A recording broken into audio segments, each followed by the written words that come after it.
안개가 이렇게 짙은한 게 잘 못 보셨죠? 하얀 너 주변이 다 하얀색이야. 그러니까요.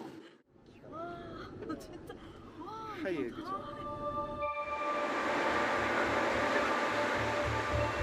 너무 신비하죠. 와. 구름 속에 이제 차를 뚫고 우리가 올라간 거죠. 여기 세계가 나무 느낌도 그렇고 네. 모노노케힘의 세계에 온 것 같아요. 얼령공주라고 한국에서 아, 하기도 그래요? 했었던 그쵸? 네네. 오, 야 진짜 사실 정도로 하얘요 세계가.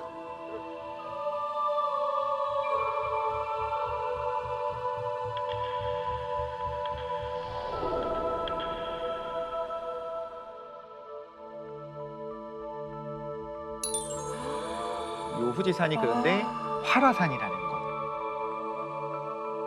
활화산이고 300년 전에 거대한 분화가 있었다는 거죠. 300년 전에. 네.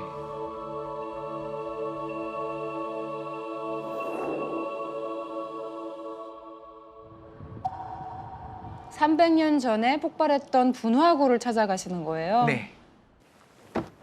오 도착했어요. 왔어요. 네, 여기가 지금 고도가 벌써 한 2,000m는 훨씬 훌쩍 넘었죠? 네. 그렇죠. 와, 기가 막히지 않아요?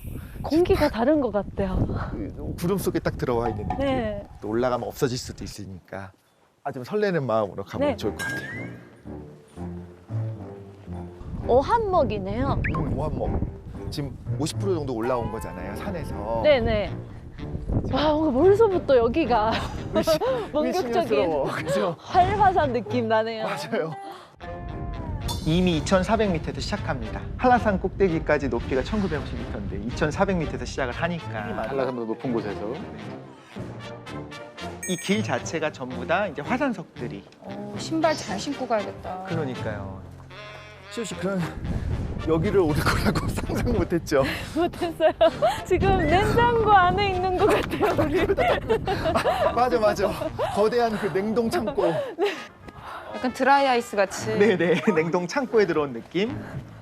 근데 녹시님도 일본에서 후지산에서 촬영한다고 들었을 때 이거는 상상 못 하신. 상상 못했어요. 이 정도는 상상 못했고 추위도 이 정도 추위일 거라고 상상을 못했고 네. 그래도 좀 나름 준비를 한다고 했는데 네. 이거는 이제 슬슬 뭔가. 두 분밖에 안 계신 것 같아요. 실제로 우리밖에 없었어요. 네. 산장인데? 맞네요. 어디 왔나 보다. 육한목이나 네. 그죠? 뭔가 간판도 보여요. 네. 육한목에 우리 도착했어요. 아, 네, 여기 그 간판도 다 한글로 적혀 있는데. 맞아요. 잠깐만. 한글로 뭐라고 써 있느냐? 네. 여기는 로쿠고메. 뭔 말이야? 한글로 로쿠고메가 무슨 뜻일까 좀 고민하게 되네요. 그죠? 맞아요. 육한목이요. 누군가 보면 네. 우리 채널을 돌리다가 잠깐 이렇게 보면 내가 지금 등산 TV를 보고 있나 이런 생각이 들 수 있을 것 같아요. 맞아요. 그런 건 아니고 우리가 가는 목적지는 지금 어디죠? 문화 그죠? 호의 문학으로. 그죠? 1700년에 있었던 네, 그 분화에서 1707년에 분화했던 걸 마지막에. 네, 가볼까요? 네. 여기까지 올라오는데 한 20분 정도 걸리고 또 이제 10분 이상을 또 걸어가야 돼요. 근데 묘하게 또 우리밖에 없으니까 또 묘하게 무섭다. 이 길이 맞나 싶은 생각이 들기도 하고. 와, 어머. 경사가 되게 가팔라 보이는데요? 바람에 날아가겠어요, 바람 세게 불면. 저 뭐 보이고. 뭔가 이 세상 아닌 것 같아요, 여기. 우리 어디 갔죠? 와, 뭔가에 왔으네 지금, 그쵸? 네. 바람 진짜. 제1화구! 가장자리 림에 도착했습니다. 자, 여러분, 따단! 분화구가 보이십니까? 어디요? 분하고 가장자리까지 오셨는데 맨땅 같은데? 네. 커다란 이제 분화구가 있어야 되는데 안개가 가득 차 있는 거 보이죠, 그쵸? 그렇군요, 지금. 이거 정말 아쉬운데요. 아쉬운데, 맞아요. 그쵸? 그래도 아쉬우니까 혹시 할지 모르니까 잠깐만 한번 네. 기다려왔다가 네. 우리 한번 그래도 볼 수 있으면 잠깐이라도 보고 네, 들어가면 맞아요. 좋을 것 같아요. 어머, 분화구를 봐야죠. 이야기하는 동안 바람이 정말 역시. 세요. 산은 그래도 그쵸 맞네요. 밝아졌어요. 어쩌면 볼 수도 있겠는데 이러면 아직 근데 안 보이네. 아직은 안 보이지만 너무 아쉽다. 기가 막힌데. 와. 그리고 기가 막혀. 와 저기 있었어. 와 와. 상상도 못했죠. 아래쪽에 있는 줄 알았는데 맞아, 이렇게 맞아. 림이 있는 거였어. 그만큼 깊은 거예요? 엄청 거대한. 우와. 네. 우리의 상상을 뛰어넘는데 진짜. 와 잠깐 보여줬어. 네. 너희들이 내 얼굴을 모르는구나 하고 살짝 보여주고 우리 네. 산 할아버지가 이렇게 딱 보여주고. 한국에서 오신 걸 환영하고 있는 거 아 아니에요? 진짜요. 안절부절하시네 이제. 보고 싶다. 좀 기다려봐야겠는데 꼭 봐야겠는데 저거는. 방금 전에 보고 와 진짜 너무 추워 보여요. 체감온도 0도. 얼굴이 차가워서. 그렇죠. 진짜 지켰어야 되는데. 아니 이게 거친다는 계약이 있으면 기다리겠는데 아쉬우니까 저희 제작진들 다 모르고 그냥 기다린 거고. 바람 와. 날아갈 것 같아서. 진짜 바람 와. 이것만 싹 지나가면 이게 좀 살짝 보이는데 아래쪽까지는 보이는데 보일 것 같아. 왠지. 착하게 살았으면 보일 거예요. 그렇죠. 그래서 위가 살짝 저렇게 보이는데 와. 점점점. 지나가. 한 번만 보여주세요. 한 번만. 많이 보인다. 야 보인다. 말이 안 닿아요. 감동이에요. 맞아요. 이야 바람이 싹 부니까. 갑자기 저렇게 펴지. 와. 엄청 거대하죠. 이게 진짜지. 와.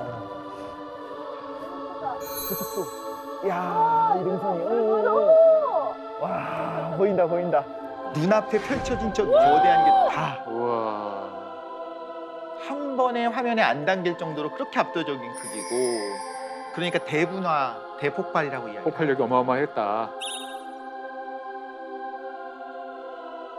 야, 이거 보려고 지금 기다렸는데 드디어 와. 둘러싸고 있는 이제 형태가 다 보이고. 네. 여기뿐만 아니라 지금 요 전체가 다 요렇게 다 분화기잖아요. 요거만이 아니고. 그치? 이렇게 위에 네. 올라가는 것도. 그쵸. 기가 막힌데 여기 진짜? 와.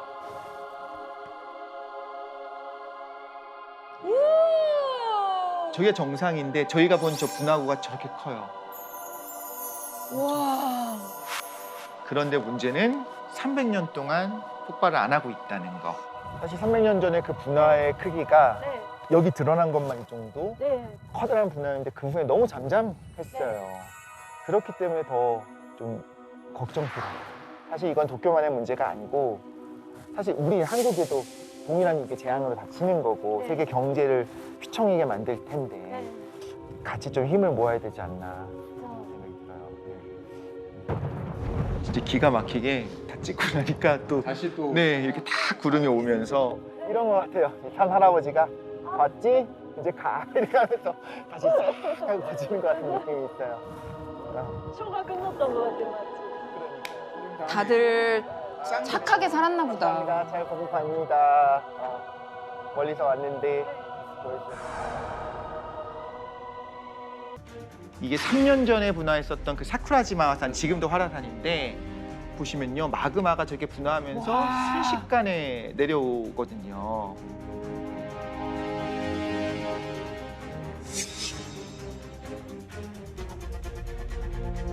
우리 영상으로 보면은 정말 불안할 것 같은데 마을 분들은 그냥 사시잖아요. 네. 정말 괜찮은지 궁금해서 과학연구소에 찾아서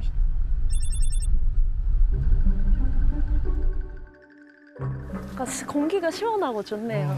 피톤치드가 느껴지는 그런 네. 느낌. 아니 연구소가 이렇게 예뻐? 오, 이런 산 완전 지산 바로 산 옆에 안에. 있고. 좋다 연구소. 여기 실내니까 마스크 쓰고 갈까? 네 여기는 마스크 쓰고. 네 알겠습니다. 어디로? 스트레시마스. 시즈레시마스.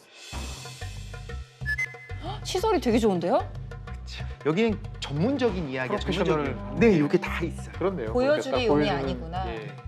들어가면 바로 이제 모니터가 있는데 실시간으로 후지산에서의 어떤 지진 발생을 다 모니터링하고 있고요.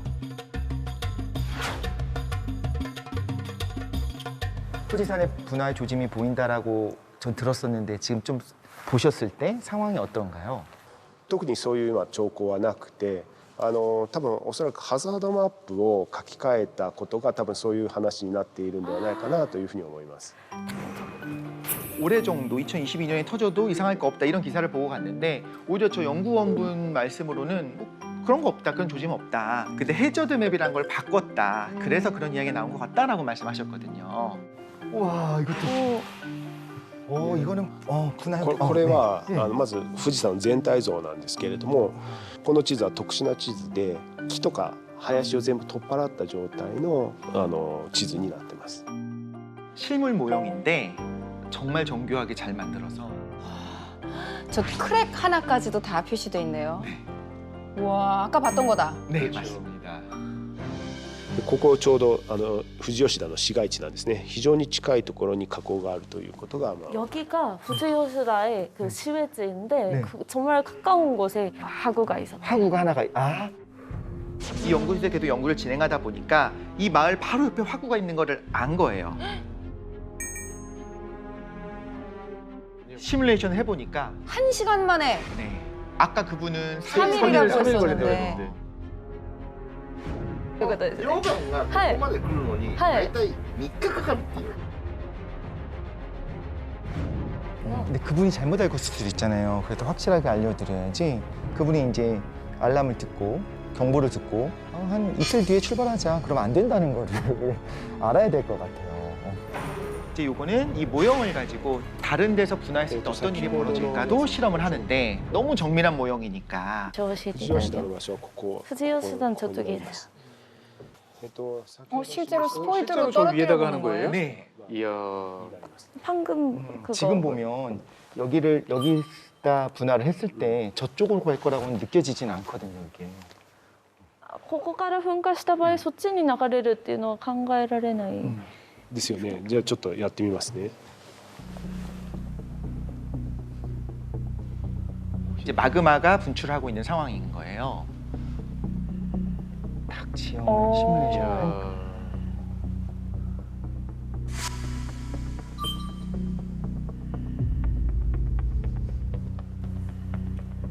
이야. 야, 마지막 순간에 저게 가네 저쪽으로. 가네요. 진짜 기가 막히다. 저기 호수가 있거든요. 당연히 호수로 들어갈 줄 알았는데 다 그대로 시뮬레이션 해서 만든 거잖아요. 네. 무섭네요. 와. 나오면 다 이쪽으로 갈 것 같은데. なので、今さっきねここから流すとなんとなくこの辺に行こうっていう感じがすると思うんですけど、こういったものを通して子どもたちにどこから噴火すると自分たちのところに来るかっていうことを、実験を通して教えてたりします。 그 문제는 이런 마그마가 쓸려가는 그런 피해도 있을 수 있겠지만 그뿐만 아니라 화산재 때문에 도쿄까지 날아가게 되고 도쿄가 화산재 때문에 큰 위험에 처하게 되거든요.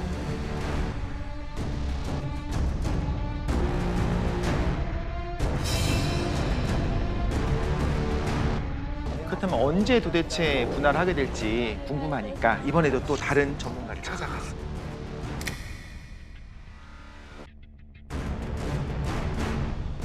火山学者100人に聞いたら100人が100人とも将来それも近い将来噴火すると考えてるんですね。ですから今ちょうど300年間休憩をしているので次の噴火はかなり大きい可能性がありますね。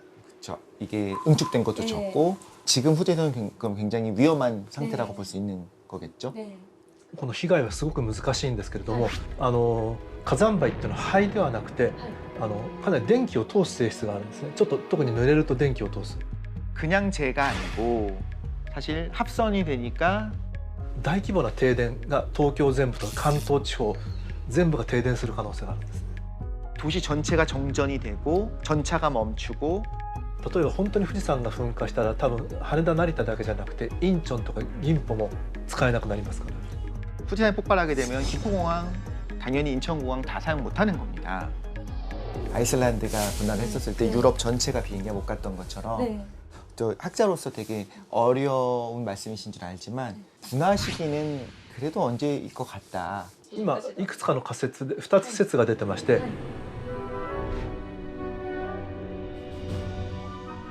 잘 들어야겠다 이거 언젠지. 가까운 미래. 2035年説というのとはい2038年説というでこれは南海トラフの地震がその頃起きるという、いくつかの証拠というか過去の、歴史に学ぶとそういうことが分かるんですね。そうするとその直後に富士山が噴火をする可能性があると。 100명 중에 100명이 다 곧 터지는데 10년 아닐 가능성이 굉장히 높은 거죠. 이야. 一つだけお伝えしたいことは例えば富士山とかあるいは白頭山が噴火をするとこれは日本とか韓国だけの問題じゃなくていわゆる東アジア全体の問題だという意識を持つことが大事ですね。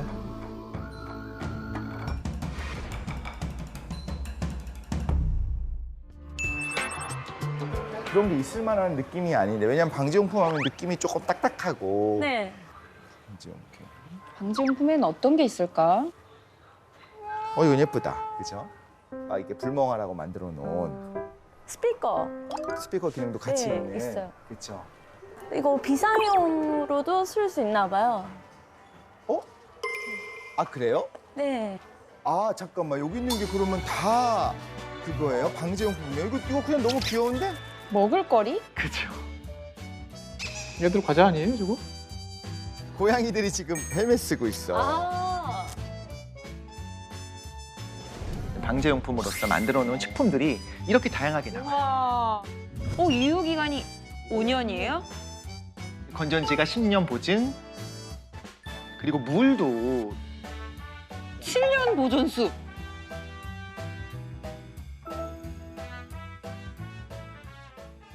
근데 딴 거는 다 대충 알겠는데 액자는 좀 희한하긴 해요. 왜 액자가 있지? 안녕하세요. 네. お伺いしたいことあるんですけど、 네. 이게 뭔지를 잘 모르겠어요. 이것도 보면 방제용품 같은데. これは防災用品みたいですけど、どういうふうに使うものですか？はい、実はこちらトイレ、防災用のトイレなんです。 화장실? 어떤 식으로 화장실로 이게 변기예요, 그러면? で、実際のお家のトイレに袋と 캠핑용품에 있는 그거랑 비슷한 거구나. 맞습니다. なかなかこういった見た目で可愛いものっていうのはあんまりないので、 와, 結 저거 構人気があります。 평소에는 액자인데 급할 때는 화장실이 되는 거예요? 네, 맞습니다. 例えばこれとかも何だと思いますか？ 좀 뭔 것 같아요? 로프? 방석? 모르겠어요. 처음 봤어요. 이거는 これヘルメット 아, 헬멧? 이거 저 접이식 헬멧인가 봐. 저 한번 혹시 써봐도 될까요? 머리에 딱 맞게 오, 좋은데? 저처럼 머리 큰 사람도 의외로 너무 편해요. 좀 특이하긴 한데 잘 어울리세요. 쓰고 다니고 싶을 정도로 진짜 편해가지고 좀 여쭤봤어요. 실제로 재난 상황에서는 헬멧이 좀 많이 필요한가요? そうですね、特に日本は地震がすごく多いので、やっぱ小学校とかもう幼い頃から防災訓練で頭にこう守るために何かをかぶるっていうのを訓練されていて、こういうのは結構日本ではメジャーなものになると思います。 이런 게 좀 많이 부러웠어요. 일본은 실제로 이제 지진이 잦으니까 딱 지진이 나면 머리에다 뭔가 쓰는 것들이 생활화가 되어 있대요. 日常的にこうやって展開することで皆様の多分意識も変わっていかれると思うので、今銀座店ではこういう風にレジの近くで一番よく目につく場所で展開させていただいてます。 그 계산대 바로 앞이면은 좀 그러네요. 좋은 곳이잖아요. 누구나 오며 가며 볼 수 있게 의식을 높일 수 있게. 아 됐다. 야 여기서 우리 한번 이거로 점심을 한번 해보도록 하죠. 방제용품은 15만 원어치 구매하셨어요. 많이 이야. 사는 거에 대해서는 어떻게 생각하세요? 좋아요. 아우 이렇게 많이 샀습니다. 이건 진짜 궁금해요. 맛이 궁금하다. 캔빵. 오, 뻥소리 들었죠? 신선하다는 증거입니다. 뻥소리가 들리네. 오, 캔? 와. 와, 통조림빵. 오, 이거 신기하게 생겼어요. 그죠? 딱딱하지 않나요? 오, 궁금하시죠? 예, 궁금해요. 네, 그래서 오, 제가 한번 정말. 준비를 해왔습니다. 메이플 데이니시 빵이에요. 2개 들어있는 건가? 네, 두개 맞습니다. 들어있대요. 이건 초코 데니시고요. 먹어보죠. 앱을 썼는데 오, 깜짝이야. 몰랐잖아요. 신선하다는 증거입니다. 이렇게 빵 터지는지 몰랐잖아요. 메이플 시럽 향기가 나는데요. 이거. 네, 맛 메이플. 괜찮은데? 놀랍게도 이 빵은 유통기한이 5년짜리예요. 솔직히 이런 설명 안 듣고 먹었으면 그냥 제가 일반적으로 먹는 빵 맛이에요. 그러니까요. 전혀 차이를 못 느끼겠어요. 맞습니다. 네. 방제용품을 쇼핑해 오셨는데 거의 먹을 것만 사신 것 같은 느낌인데요. 아, 다르잖아요. 그렇죠? 느낌이. 캔으로 된 밥이 있어요. 그 안에 오. 볶음밥 같이도 있고. 햄밥. 심지어 그냥 맛있어서 먹을 것 같은데요? 맛집 셰프랑 콜라보했어요. 그러니까요. 오. 재난시에도 맛은 포기할 수 없어. 그렇죠. 이것도 진짜 신기했어요. 소금을 넣으면 된다는 거잖아요. 아, 맞아요. 소금을 넣는다고? 네. 소금이 녹을 이게 정말 때까지 신기해요. 있을까? 요거 보고 놀랐습니다. 쉐이크. 흔들흔들 쉐킷쉐킷 한 다음에 2분을 기다. 2분을 기다. 오! 우와, 라이트다. 액체 전해질로 해서. 네, 맞습니다. 120시간이나요? 그런데 이 모든 것들의 정말 결정판. 이 어떤 걸 만드는 회사인가요? 核シェルターと地震のシェルターとはい水害のシェルター、津波のシェルター、そういったものを作っております。 이야. 아, 실제 벙커를 살 수가 있어요? 네, 저게 바로 그런 거. 일본에 있는 이런 개인 벙커 판매량의 90%를 차지하는 큰 회사입니다.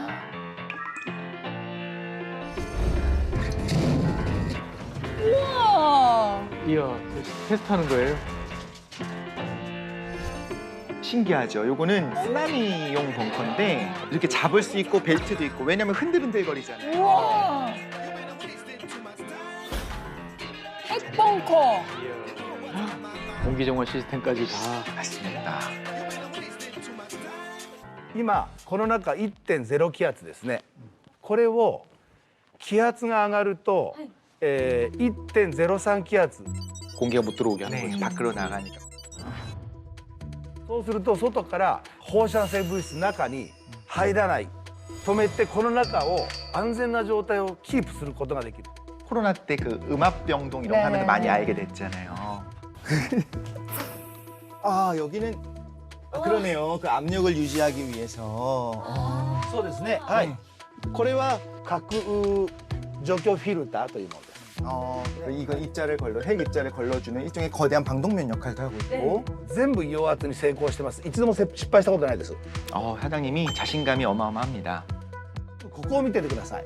そうすると1秒以内にぐるぐるぐるぐるぐるぐる回ります。はい。スイッチオン。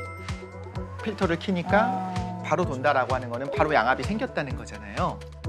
多分大丈夫と思います。これは困ります。大丈夫。絶対にできます。100% 成功します。それがこの商品のプライドです。 확신이 넘치신다.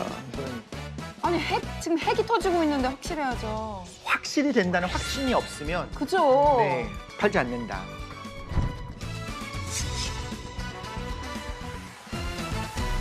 あれを見て衝撃を受けてショックが受けたので、だったら僕ができることは何かできないかな、作れるって思ってスタートしたんですね。その前は僕は化粧品屋です。あ、そうなんですか。そうです。少しずつ勉強しながら、少しでも僕たちにしかできないものを作っていこうっていうことにはプライドを持ってこだわってはいますね。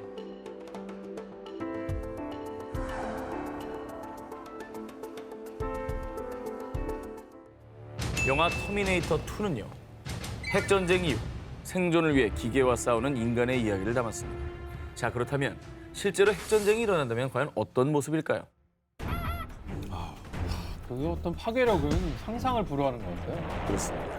진짜 핵전쟁이 무서운 건 당장 내일이라도 누군가 마음을 잘못 먹는다면 전쟁이 일어날 수 있다는 그 공포 아니겠습니까? 그렇죠. 2019년 2월에 분쟁 지역 카슈미르를 두고 핵 보유국인 인도와 파키스탄이 공습을 또 주고받았어요. 이게 얼마나 무서운 일입니까? 그때 전 세계가 벌벌 떨었잖아요. 예. 현재 핵보유 선언국은요. 미국, 영국, 프랑스, 러시아, 중국, 인도, 파키스탄, 북한 8개국입니다. 보유 선언은 하지 않았지만 이스라엘 역시 사실상 핵을 보유한 것으로 추정되고 있습니다. 2019년 1월 기준 전 세계가 보유한 핵무기는 무려 13,865개로 추정된다고 합니다.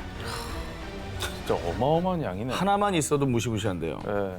실제로 북핵 위기를 수차례 겪어온 우리나라 역시 핵전쟁으로부터 자유롭다고 할 수는 없습니다. 자, 그런 말이죠.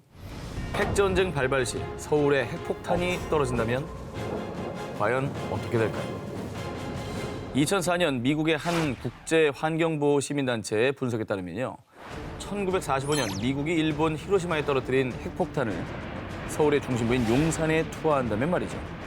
폭발과 동시에 반경 1.8km 내의 건물뿐 아니라 약 30만 명의 시민들까지 모든 물질이 순식간에 녹아 증발해 버린다고 합니다.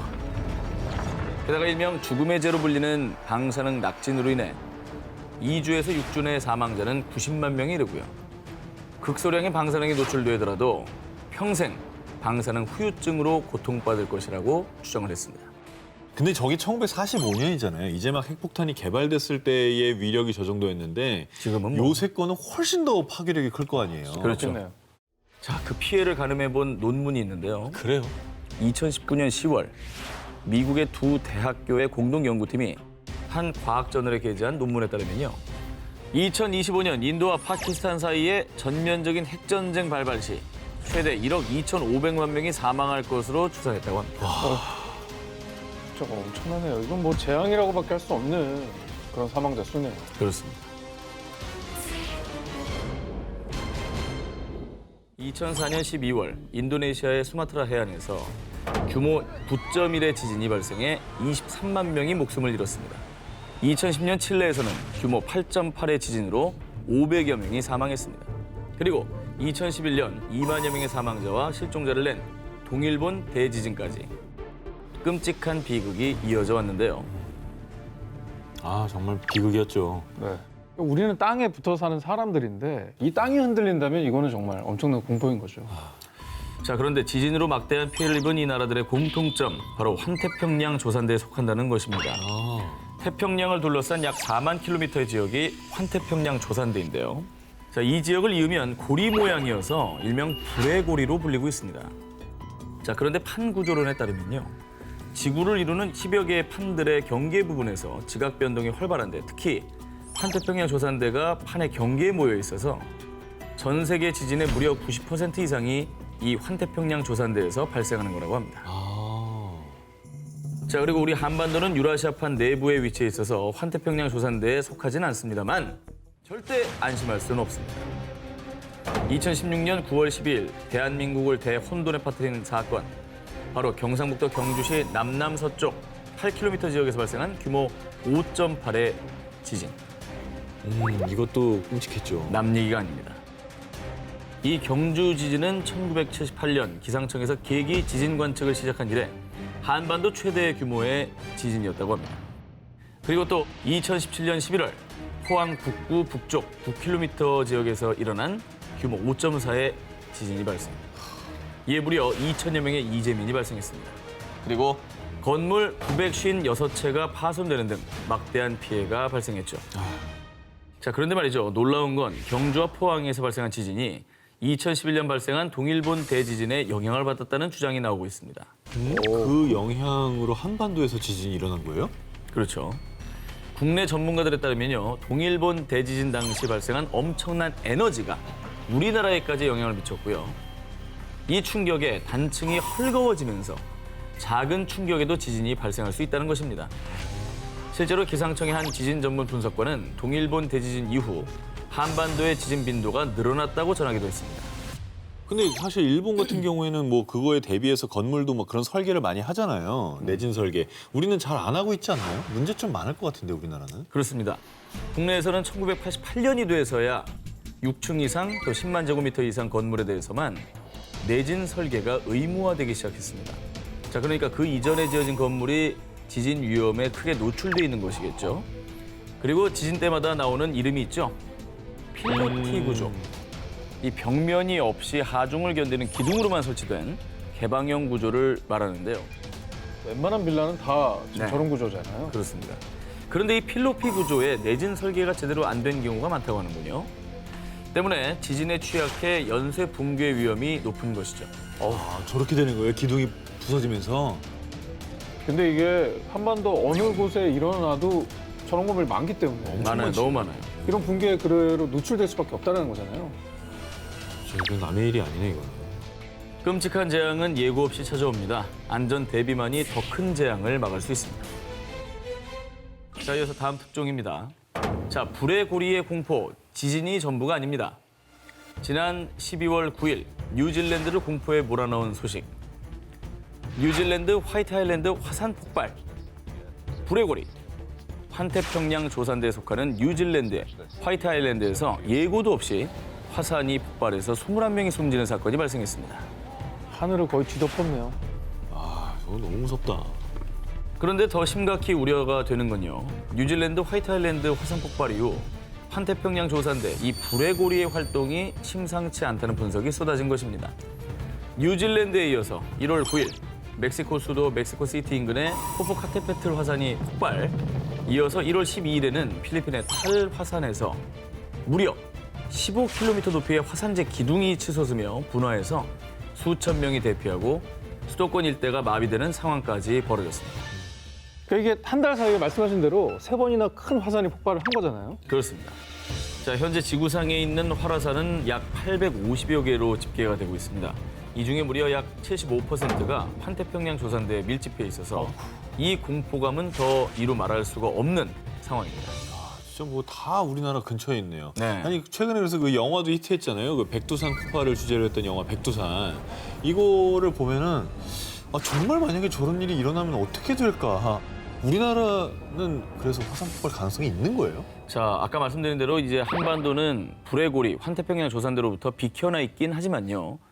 결코 안전지대는 아닙니다. 실제로 946년 발생한 백두산 폭발은요. 지구 역사상 가장 큰 화산 폭발로 꼽히는데요. 당시 방출된 화산 에너지는요. 히로시마 원자폭탄 에너지의 무려 16배, 동일본 대지진의 무려 4배에 해당될 것으로 추측된다고 합니다. 아, 진짜 그럼 정말 사상 최악의 화산 폭발이었네. 그죠. 실제로 여러 전문가들은요. 백두산이 우리에게 신호를 보내고 있다고 주장을 하고 있습니다. 2003년부터 백두산에서 균열과 산사태가 발생하기 시작을 했고요. 또 2004년 백두산의 한 계곡 인근에서 말라 죽은 나무들이 관찰됐는데 전문가들은 이를 지하에서 표출된 유독가스를 주된 요인으로 추정을 하고 있습니다. 아, 무섭다. 근데 백두산 화산 전조 현상이라고 우리가 생각하게 된다면 야, 이거는 막을 수가 없잖아요. 그렇죠. 그거 만약에 정말 폭발하면 어떻게 되는 거예요? 국내 한 전문가는요. 만약에 946년에 일어난 백두산 분화의 단 1% 수준의 분화만 일어나도 북한의 함경도와 양강도 지역의 300만여 명의 주민이 재해 영역에 포함이 되고 천지 아래 이산화탄소가 분출되면 반경 50km 내에 있는 사람과 동물들이 무방비로 질식사할 수 있다고 추정을 했습니다. 와, 진짜 무섭다. 지하 깊은 곳에서 여전히 들끓고 있는 마그마. 재앙을 미리 막을 수 있는 시스템 구축과 재해 대응에 대한 매뉴얼 반드시 꼭 마련돼야 할 것 같습니다. 2019년 1월 15일 미 유명 시사일간지 보도. 핵보다 치명적인 이것. 지구상에서 인류의 삶을 끝낼 수 있다. 이 무시무시한 경고를 한 이유는요. 탄저균 때문이었습니다. 이거 지금도 뉴스에서 봤던 기억이 나고 최근에 뭐 시사 뉴스로도 많이 등장했었잖아요. 공포스러운 이름입니다. 이 탄저균은 소량이라도 공기 중에 노출되면 흡입한 사람의 혈액 내 면역세포를 손상시켜서요. 고열과 오한 등의 증상이 나타나다가 심각한 호흡곤란과 쇼크를 유발, 심하면 사망까지 치사율이 무려 80%에 달하는 아주 강력하고 치명적인 균입니다. 그런데 제1차 세계대전 당시 독일을 시작으로 일본, 영국 등 여러 국가에서 아주 경쟁적으로 탄저균을 생화학 무기로 개발한 겁니다. 그래서 무기화된 탄저균은 하얀 분말 형태로 만들어져서요. 일명 공포의 백색 가루로 불리게 된 거죠. 아니 뭐 전쟁에 이기려고 이렇게 인간 전체를 파멸로 이끌 수 있는 이런 걸 만드는 사람은 정말 악마라고 생각이 들어요. 악마죠, 악마. 네. 왜 그런 겁니까 도대체? 그러게요. 이 탄저균의 무시무시한 살상력. 만약 미국 워싱턴 상공에 탄저균 100kg이 살포되면 무려 300만 명의 사망자가 발생한다고 하는데요. 1945년에 일본 나가사키에 투하된 원자폭탄보다 무려 약 50배 이상의 파괴력을 지닌 거라고 합니다. 생화 무기는 진짜 사람만 죽이는 거잖아요. 그렇죠. 굉장히 고통스럽게. 네, 너무 고통스럽게. 더 끔찍해요, 저는 이게 더. 근데 이게 실제로 사고가 있었습니다. 1979년 러시아의 생물 무기 생산 공장에 사고가 나면서 소량의 탄저균이 노출됐는데 이때 감염된 사람 79명 중에 무려 68명이 사망하는 사건이 발생하기도 했습니다. 소량인데. 네, 정말 소량인데. 그러니까 정말 끔찍해요. 더 큰 사고로 번졌다면은 상상도 하기 힘든. 소량이 아니었다면. 네, 그런 일이 발생했을 것 같다는 생각이 드네요. 근데 반인륜적인 생물학 무기 전쟁은 정말 이거는 뭐 전쟁 자체가 일어나면 안 되겠습니다만 이건 진짜 반인륜적인 거예요. 지킬 건 지켜가면서 예. 해야 될 것 죄 같습니다. 없는 사람들이 너무나 많이 죽습니다. 자국의 이득을 위해 혹은 자국을 보호하기 위한 명목으로 악용되는 탄저균. 결국은 이 탄저균이 인류의 멸망을 초래할 수도 있다는 사실을 우리는 명심해야 할 것입니다. 빙하까지 덮친 지구온난화. 만년설 대신 초목 급증하는 히말라야. 그런데 또 다른 심각한 문제가 있습니다. 이 빙하 속에 열려선 안 될 판도라의 상자가 있기 때문입니다. 2016년 여름 북부 시베리아 일대에 위치한 러시아 야말로 네네츠 지역에서 알 수 없는 전염병이 퍼지기 시작했습니다. 이 전염병으로 인해 무려 72명의 유목민이 피부 가려움증을 호소, 기침, 발열, 복통에 시달렸고요. 심지어 12살 어린 소년은 사망하기까지. 왜? 유목민들을 공포에 떨게 한 원인은 치사율이 최대 80%에 이르는 탄저병 때문이었습니다. 이 탄저병의 발병 원인을 조사하던 중에 밝혀진 충격적인 사실. 당시 야말 지역은 지구 온난화로 인해 이례적으로 섭씨 35도까지 오르는 이상 고온 현상이 나타났습니다. 온도 상승으로 오랜 시간 얼어있던 토양층, 영고동토층이 녹으면서 한 동물의 사체가 드러났는데요. 조사 결과 75년 전인 1941년경에 탄저균에 감염돼 폐사된 동물이었던 겁니다. 그러니까 토양에 얼어붙은 채 갇혀있던 동물 사체 속의 탄저균이 지구온난화로 표층이 드러나면서 사람에게 다시 전파가 된 겁니다. 균의 생명력은 엄청나구나. 그냥 죽지도 않아? 그러니까. 실제로 바이러스 연구자들은요. 지구온난화 영향으로 얼어있던 병원체들이 되살아나면서 인류를 위협하게 될 것입니다. 라고 전했는데 앞으로 계속 빙하가 녹게 된다면 그야말로 빙하 속 판도라의 상자가 열리는 거죠. 야, 그 안에 어떤 균이 있을지 아무도 모르니까. 모르죠. 너무 무섭네요. 실제로 2013년부터 2015년까지 총 4종류의 고대 바이러스가 발견됐고요. 그리고 올해 1월 중국 티베트에서 15,000년 전 만년설 속에 잠들었던 고대 바이러스 33개를 발견했다고 하는데요.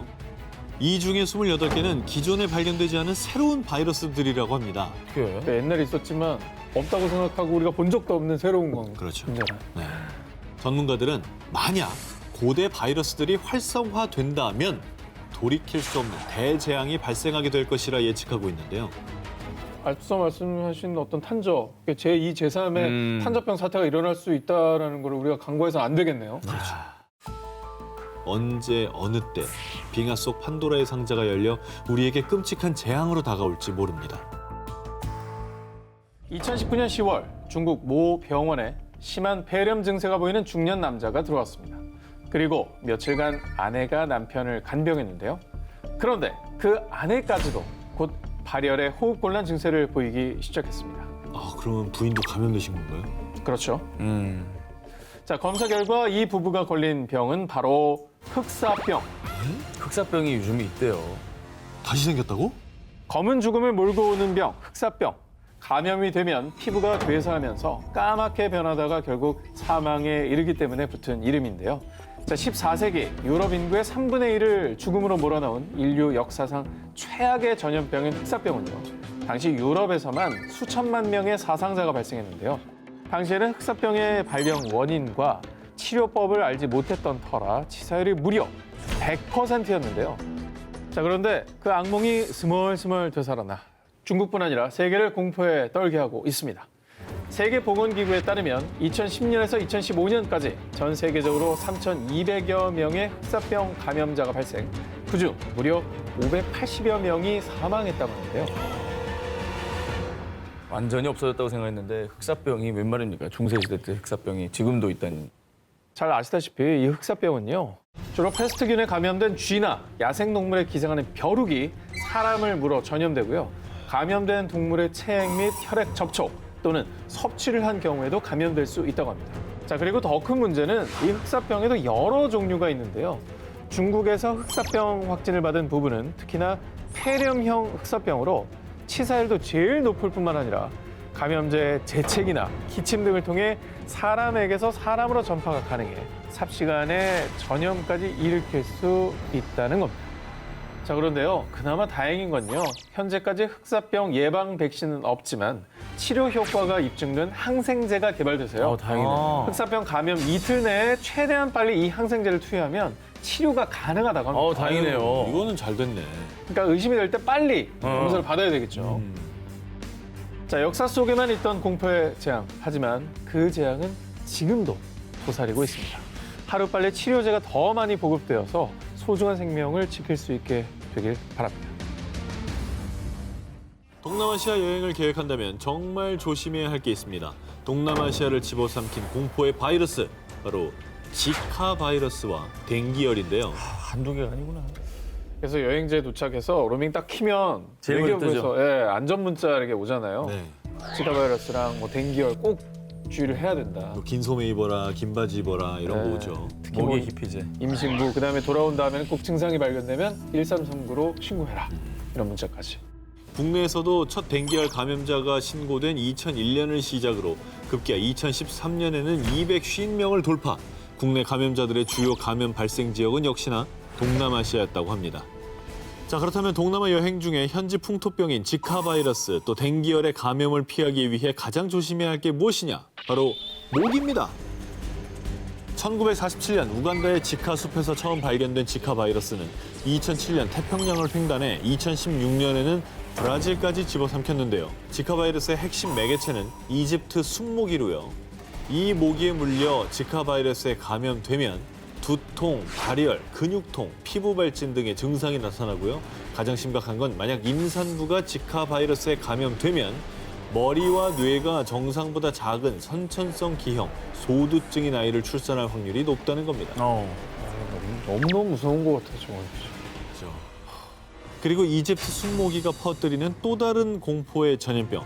지난해 필리핀에서만 1000여 명의 사망자를 낳은 댕기열. 이 댕기열은 고열을 동반한 급성 열성 질환으로요. 두통과 근육통과 함께 초기에는 신체 전반에 붉은 반점이 나타나고요. 그 뒤 목 부위의 림프샘이 비정상적으로 커지면서 코피나 잇몸 출혈, 혈변 증상이 유발되는데 무섭다. 엄청 고통스럽다고 하더라고요. 그랬죠. 고열에 정말 혈변까지. 미국 질병통제예방센터에 따르면요. 매년 4억 명 정도가 이 댕기열 바이러스에 감염된다고 합니다. 이게 모기가 굉장히 작잖아요. 근데 이 안에 정말 무시 못할 엄청난 병들이 존재할 수도 있다는 거 아니겠습니까? 주의를 해야 되겠어요.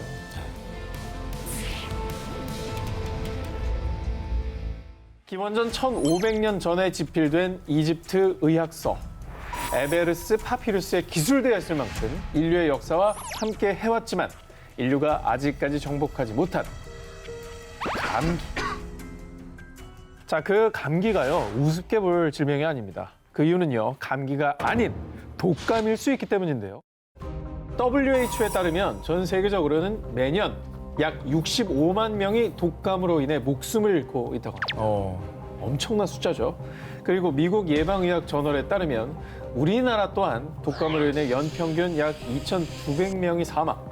2015년에는 238명이 독감으로 사망했는데 이는 메르스 사망자 수치보다 약 6.7배 많은 숫자입니다. 자, 여기서 잠깐. 감기는 리노바이러스 등 200여 개의 바이러스로 코 속, 인두 등의 감염 증상이 생기는 가벼운 질병이고요. 보통 1, 2주 내에 낫습니다. 하지만 독감은 인플루엔자 바이러스가 변형돼 발생, 폐렴, 호흡기 이상 증상, 합병증 유발에 문제가 생기는 질병인 건데요. 나 옛날에 독감이 독한 감기인 줄 알았어. 독감하고 감기하고 다른 거예요? 제가 드릴... 아, 뭘 깜짝이야. 어우. 진짜 너무 소름인데? 다른 거였어? 웃기려고 그런 거야? 나 형은 안 할 줄 알았어. 왜? 우리 중에 유일한 이과잖아요. 아, 뭐 하는 거예요, 지금? 제일 오래 살아놓고. 자, 그래서 제가 준비를 했습니다. 인류의 역사에서 빼놓을 수 없는 독감의 역사. 독감은 인류의 큰 재앙과 고난을 안겨다 줬는데요. 먼저 20세기 대표적인 독감으로는 1918년부터 19년 사이에 발병한 스페인 독감이 있습니다. 그래, 이거 엄청나게 많이 사망한 병이잖아. 미국에서 처음 발병한 것으로 추정된 뒤 기하급수적으로 증가해 영국, 독일 등 전 세계적으로 무려 약 5억 명 이상의 감염자가 발생, 그리고 5천만여 명의 사망자가 발생한 것으로 추정되는데요. 이게 어느 정도로 심각한 것이냐? 당시 전쟁으로 인한 사망자 수가 약 3,700만 명이었는데 충격적이게도 이보다 훨씬 많은 인구가 스페인 독감으로 사망을 하게 된 겁니다. 그리고 한반도도 무사하지 못했죠. 조선 총독부 통계연보에 따르면 당시 인구의 38%인 740여만 명이 감염돼 13만 9,128명이 희생, 1918년 무오년 독감으로 기록되어 있습니다. 자, 그래서 전 세계적으로 재앙을 몰고 온 스페인 독감은 14세기 유럽에서 창궐했던 흑사병과 함께 20세기 최악의 질병으로 꼽히고 있습니다. 독감과의 전쟁은 2000년대 들어서도 계속되고 있는데요. 2003년 전 세계적으로 창궐했던 중증 급성 호흡기 증후군 사스는요. 홍콩, 타이완, 베트남, 미국, 캐나다 등 전 세계 30여 개국에서 창궐, 전 세계적으로 총 8천여 명의 감염자와 774명의 사망자가 발생했습니다. 그 바이러스가 얼마나 무서운 건지 그 공포를 알게 해준 계기가 되기도 했어요, 저 때는. 네. 자, 그리고 지금까지도 사스는 정복되지 않고 백신이 개발되고 있는 상황이고요. 그리고 2009년 사스의 공포가 가시기도 전 이번에는 신종플루가 재앙을 몰고 왔죠. 발병지인 멕시코, 그리고 미국, 한국 등에서 무려 18,000여 명이 사망했는데, 자, 불행 중 다행으로 신종플루는 백신이 개발되어서 현재는 일반적인 계절 독감으로 분류가 됐다고 합니다. 다행이네요, 이거. 그나마 다행인 소식이네요. 네. 자, 그런데 말이죠. 2020년 현재 코로나19만큼이나 맹위를 떨치고 있는 게 있습니다. 바로 미국 독감. 미국 질병통제예방센터에 의하면 2019년부터 2020년 2월까지 미국 내 약 2,600만 명 이상의 감염자가 발생하고 사망자 수는 14,000여 명을 넘어섰다고 하는데요. 이 무시무시한 전염성 때문에 미국 테네시주 녹스빌을 비롯해 일부 학교들은 임시 휴교령을 내리고 노스캐롤라이나주의 윌슨에선 병원 방문을 제한하기로 했습니다. 근데 진짜 이게 동시다발적으로 너무나 많은 게 좀 터지고 있어가지고 인류에게는 숙제가 많아지고 있는 것 같아요. 이게 하나만 잡기에도 좀 버거워 죽겠는데. 정말 전 사회적인 공포심을 불러일으키고 있는 건데요. 네네. 자, 독감과 감기가 큰 병이 될 수 있습니다. 시청자 여러분들 이제 감기 증상이 있으면 그냥 좀 견디면 낫겠지라고 생각하지 마시고 꼭 병원을 가셔서 일단 감기인지 독감인지부터 좀 구분하시고 정확한 처방을 좀 받으시기 바랍니다. 미국 캘리포니아 레이크 타호. 몇 달 사이 무려 150건 이상의 신고 전화가 접수. 지역 주민들이 불안에 떨었는데요.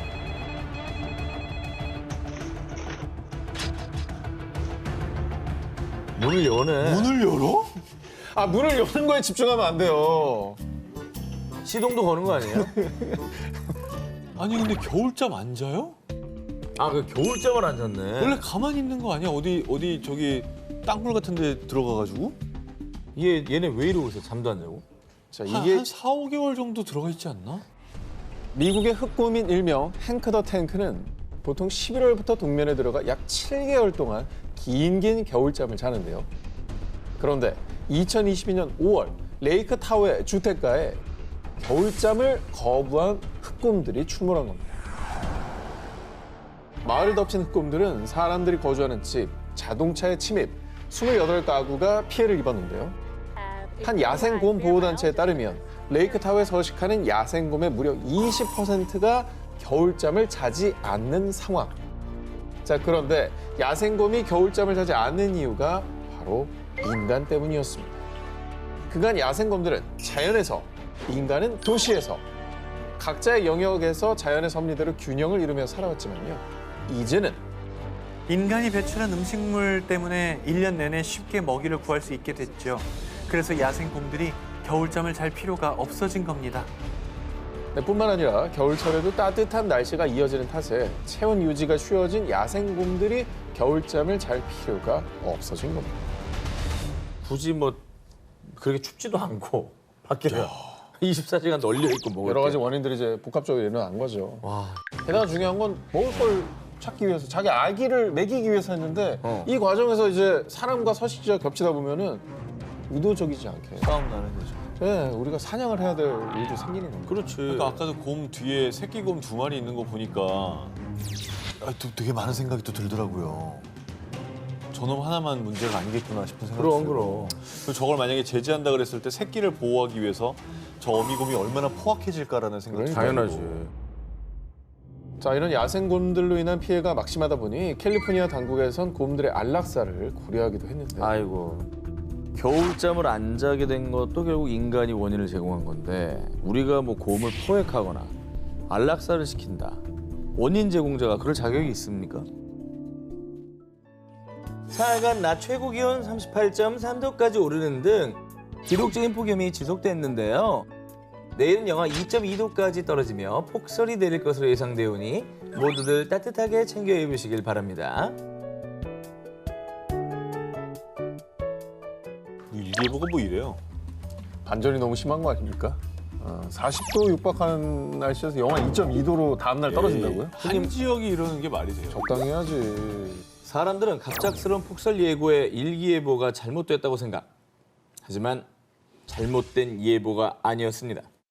2020년 9월 미국 콜로라도주의 덴버. 40도에 육박하는 폭염이 이어지며 그해 최고 기온을 기록했습니다. 그런데 단 하루 만에 기온이 영하 2.2도까지 떨어지며 돌풍을 동반한 폭설이 내려 눈이 15cm가량 쌓였다고 합니다. 덴버 지역에서 9월에 이 정도의 눈이 내린 것도 20년 만이지만 폭염이 닥친 지 하루 만에 극단적으로 10도 이상의 기온이 떨어진 건 처음 있는 일이었습니다. 저게 하루 상간의 날씨라는 거잖아요. 반전도 저런 반전이 없네. 아니 사실 그래서 그 전날 40도였다는 것도 덴버한테는 이상 기온이었을 거예요. 그렇죠. 고산지대니까요. 네. 지금 저 앞에 식물 봐봐요. 저 왼쪽은 저 주황색 아주 그냥 쫙쫙 뻗쳐 있잖아요. 다음날 다 죽었어 지금. 이게 이르는가 싶었겠다 사람들. 냉해네 냉해. 미국 국립기상청은 북쪽에서 유입된 한랭전선의 영향이라고 발표. 그러면서 파괴적인 기온 변화가 야생동물의 생존에 중대한 영향을 미칠 것을 우려했습니다. 그러니까 사람도 힘들지만 야생동물도 준비할 시간이 필요하잖아. 겨울에 저 대비 못한 그 동물들도 엄청나게 피해를 입을걸요. 지금 뭐 큰 것만 생각하시는데 일단 곤충, 벌레 종류가 싹 다 피해를 입습니다. 그러면 그걸 먹고 살아야 되는 새, 뭐 작은 동물들 피해 입는 거고. 먹이 없죠. 네. 하루아침에 일어난 극적인 기온 변화. 어쩌다 한 번 일어난 이변일까요? 아니면 지구에 일어날 가까운 미래의 예고편일까요? 이번 특종은 왜? 전 기자 때문에 생긴 아주 안타까운 사연입니다. 내가 뭐 어쨌는데? 털 많은 사람들이 뭐 문제가 있습니까? 이게 뭐야? 옷! 우리 중엔 제일 많이 피해를 줬네. 반성을 하게 되는 게 멀쩡한 옷을 사놓고 조금만 지나면 안 입는단 말이에요. 그러니까. 칠레 아타카마 사막에 위치한 옷으로 뒤덮인 산. 이 옷들은 매년 급속도로 변하는 패션 트렌드에 따라 소비되고 버려지는 패스트 패션의 결과물입니다. 그래. 중고 의류의 허브라 불리는 칠레엔 매년 각국에서 약 5만 9천 톤의 중고 의류들이 모이고요. 그중에 무려 약 3만 9천 톤의 옷들이 아타카마 사막에 버려져서 거대한 산을 이룬 겁니다. 예, 갖다 버렸구나. 산더미처럼 저렇게 쌓일 수밖에 없지. 그리고 안 팔리면 이게 또 가격 관리한다고 또 버려버린대요. 또 싸게 팔지도 않고. 그러니까 이게 저 어떻게 또 다 태우고 처리를 하겠습니까? 정말 심각한 문제예요. 그런데 쌓인 게 끝이 아니라 더 큰 문제는 우리가 버린 이 의류 쓰레기가 아타카마 사막의 환경 오염을 초래. 옷들이 썩는데 최소 200년이나 소요되고요. 그리고 화학 처리된 합성 의류들은 야외에 방치되든 땅속에 묻든 대기와 토양의 지하수까지 오염시키는데요. 뿐만 아니라 매년 옷을 태우는 과정에서 대형 화재가 발생. 이 과정에서 발생한 연기 때문에 매립지 인근 지역 주민들은 심장, 호흡기 질환에 노출되어 있습니다. 상황이 이렇다 보니 칠레에선 의류 폐기물을 이용해 단열재, 실, 공책 등으로 재활용하는 방안도 도입. 하지만 빠른 속도로 쌓여가는 의류 폐기물들을 감당하기엔 역부족인 상황입니다. 실제로 2019년에 유엔 보고서에 따르면 2000년에서 2014년까지 전 세계 의료 생산량은 2배 증가했고요. 그리고 매년 의료 생산으로 인한 전 세계 탄소 배출량이 8에서 10%를 차지하는 등 패스트 패션 산업은 환경오염의 주범 중에 하나로 손꼽히고 있습니다. 지금부터라도 필요 없는 옷 쇼핑은 줄이는 게 진정 지구를 위한 것 아닐까요? 저한테 보내는 뭐 메시지입니까? 경고죠, 경고. 경고고. 경고. 안 입을 건 사지 마시기 바랍니다. 비판. 자, 이번 특종은 사진으로 먼저 보여드리겠습니다. 아까는 눈밭에 모래가 내렸다면 이번엔 사막에 눈이 내린 겁니까? 사막을 넓게 뒤덮은 하얀색의 정체는 눈이 맞습니다. 아프리카 사하라 사막의 관문으로 불리는 알제리의 아인 세프라 지역의 2022년 1월 사진입니다. 올해입니다, 올해. 아프리카 제일 또 더운 사막에 저렇게 눈이 내렸다니까 놀랍네요. 희한하네. 눈 내린 사막의 모습, 아무래도 보기 드문 풍경이죠. 하지만 이 풍경이 즐거운 신호가 아닌 위기의 신호라면 어떨까요? 사하라 사막일 때는 지구상에서 가장 더운 지역 중 하나로 7월에는 기온이 40도 가까이 오르고 가장 추운 시기인 1월에도 평균적으로 12도를 유지하는 곳입니다. 그런데 이날 사막은요, 최고 기온 58도까지 올라갔다가 차가운 고기압이 사막을 지나면서 기온이 밤새 영하 2도까지 떨어지며 눈이 내린 겁니다. 일교차 60도. 그렇죠. 어마어마하네요, 60도. 사실 사막에 눈이 내린 게 처음 있는 일은 아니었습니다. 해당 지역 사막에 눈이 내린 사례는 약 42년 동안 5번째 있는 일인데요. 그런데 1979년 눈이 내린 이후로 약 37년간은 눈이 내리지 않다가 2016년 2번째로 눈이 내렸습니다. 그 뒤로 2018년, 2021년, 그리고 올해까지 거의 매년 알제리 사막에 눈이 내리는 데다가 해가 뜬 뒤에도 눈이 녹지 않는 모습이 목격되고 있는 것이죠. 뭐 전례가 없는 건 아닌데 그 주기가 너무 짧아졌어요. 예. 짧아지고 있다는 게 무서운 거죠. 예. 게다가 엄청난 햇볕이 내리쬐는데 왜 안 녹아? 나 그게 더 신기하네. 그러니까요. 쌓였더라도 금방 녹아야죠. 낮 기온이 40도인데. 얼어버렸다는 거잖아. 이뿐이 아닙니다. 2021년 1월 사우디아라비아 남서부 아시르 지역에서도 반세기 만에 처음으로 눈이 내리는 등 최근 몇 년 동안 여러 지역의 사막에서도 눈이 관찰됐다고 합니다. 야, 사막에까지 눈 내리네. 우리 옛날에 우스갯소리로 사우디 스키 부대 뭐 이런 얘기 했잖아. 진짜 생길 수도 있겠다. 저 정도면 계속 오는 거면. 그죠? 상식을 깨트리는 사막의 눈 소식. 우리의 터전이 더 이상 안전하지 않을 수도 있다는 이상 신호의 시작일지도 모릅니다. 여러분도 좋아하고 저도 좋아하는 머스터드 소스. 그런데 이대로 그냥 가다가는요, 핫도그에 머스터드 소스를 뿌릴 수 없게 될지도 모릅니다. 2022년 여름 프랑스의 식료품점에서는 머스터드 소스 품귀 현상이 발생. 머스터드 소스 구입을 1인당 한 병으로 제한하기도 했습니다. 그 이유는요, 캐나다에서 일어난 이상 기후 때문이었습니다. 캐나다는 머스터드 소스의 원재료인 겨자 최대 생산국입니다. 그런데 2021년 지구온난화로 인한 폭염이 발생. 엘버타, 서스케초원, 매니토바 등 겨자 생산 지역 대부분이 심각한 가뭄으로 수급에 차질을 빚은 것이죠. 헐. 그 결과 캐나다 정부에 따르면 캐나다의 겨자씨 생산량은 1년 만에 135킬로톤에서 71킬로톤으로 약 50% 감소. 수확량 감소는 가격 폭등으로 이어졌고요. 킬로그램당 약 900원에 판매된 겨자가 무려 2,500원, 약 3배나 상승하다 보니 대부분을 수입에 의존하는 프랑스에서 품귀 현상이 일어난 것입니다. 금겨자가 됐네. 그리고 이상기후로 인한 피해는 캐나다뿐만이 아니었습니다. 프랑스 부르고뉴 지역에서도 겨자를 생산하긴 하는데요.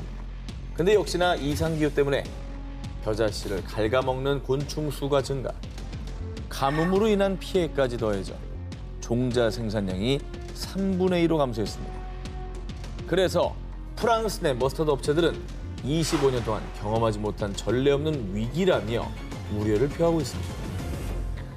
이게 당장은 프랑스나 뭐 겨자 얘기일 수 있는데 이거 뭐 지구 온난화가 계속되면 뭐가 머스터드 같은 그런 일이 생길지 알 수 없는 거잖아요. 뭐 다 대상이 될 수 있는 거지. 당장은 나의 얘기가 아닌 것 같으시죠? 머지않은 우리의 얘기입니다. 여름이 되면 드넓은 바다에서 해수욕도 하고 스노클링, 서핑 등 해양 스포츠 즐기시는 분들 많은데요. 그런데 말입니다. 우리 사빈이나 셜록이가 어른이 됐을 때 바다에서 해수욕을 할 수 없게 되고 영어 사전에서 서핑이라는 단어는 더 이상 쓰지 않는 사어가 되면 어떨 것 같으세요? 그런 날이 올까요? 지옥이지 뭐 지옥. 그건 지옥이죠. 지난 여름 한반도를 충격에 몰아넣은 소식. 해수욕장 피서객 대피소동. 자칫 쇼크사. 공포의 그놈 나타났다. 피서객들을 공포에 떨게 한 무시무시한 정체.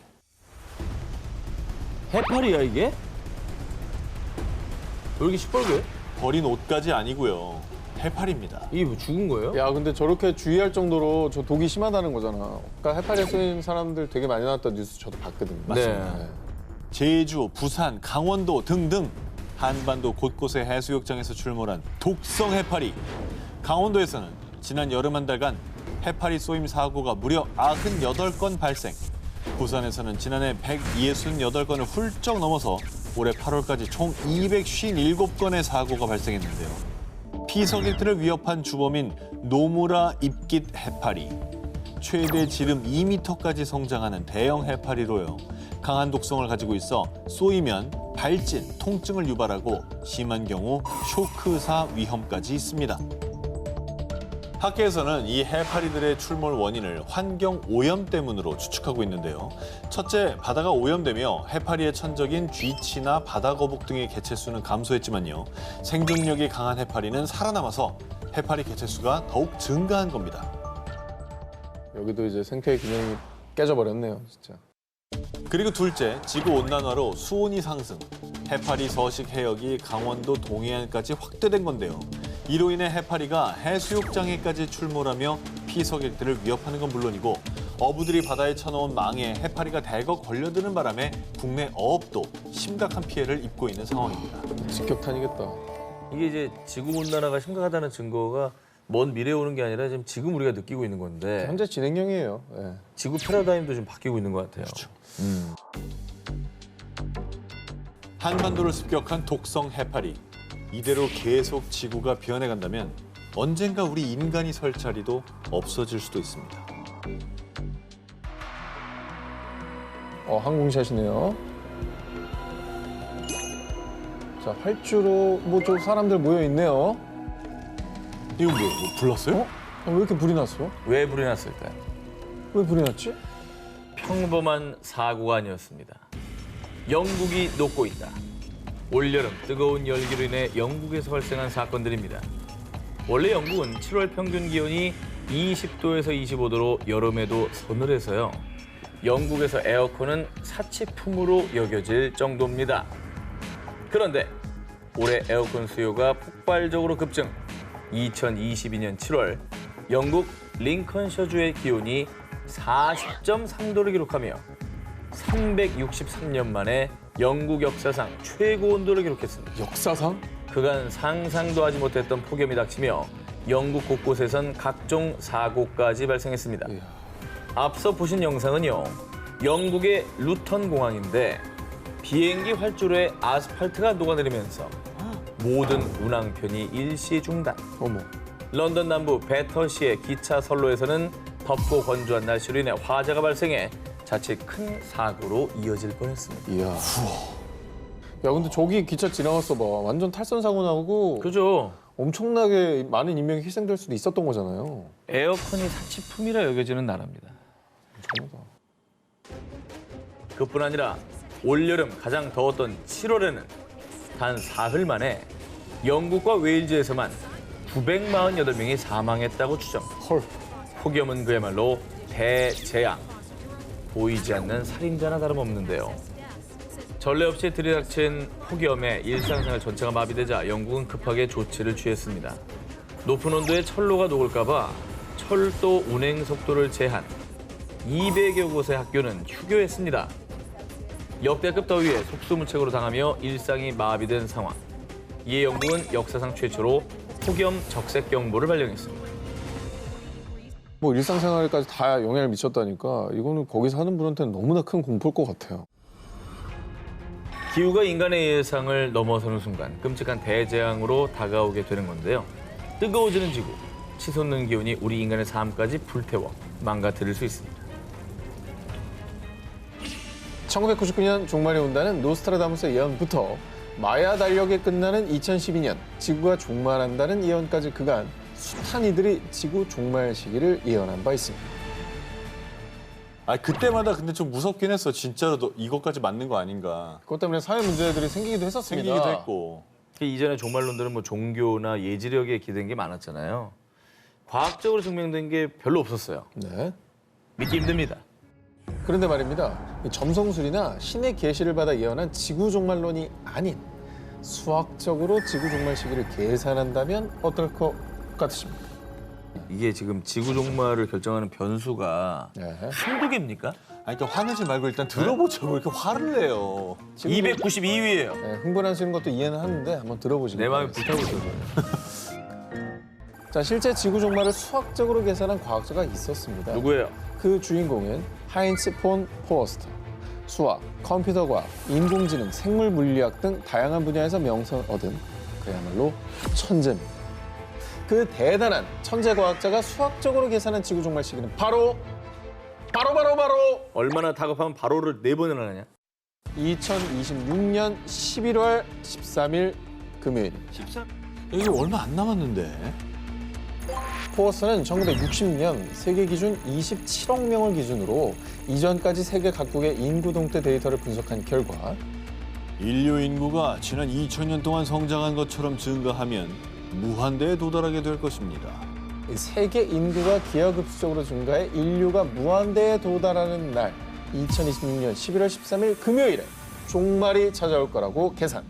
1960년 미 학술지를 통해 일명 최후의 날 방정식을 발표했습니다. 비록 2026년에 종말이 도래하지 않는다고 해도 문제가 해결된 건 아닙니다.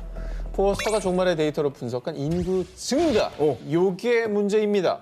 유엔에 따르면 2050년 세계 인구가 약 97억 명까지 증가. 그런데 유엔 세계 식량 농업 기구는 인류의 식량 증가 속도가 인구의 증가율을 따라가지 못해서요. 불과 30년 뒤인 2050년도면 전 세계가 대규모 식량난에 직면한다고 분석했습니다. 자, 머지않은 지구 심판의 날. 그래서 영국의 한 언론에서도 2022년 포스터의 최후의 날 방정식에 대해 보도 재주목을 하게 됩니다. 2026년은 딱 맞지 않을지라도 좀 더 늦게 한 2050년쯤이면 종말이 진짜 올 수도 있다. 뭐 식량을 떠나서 물 자체가 먹기가 힘들어지니까 생존이 힘들어질 수 있겠네요.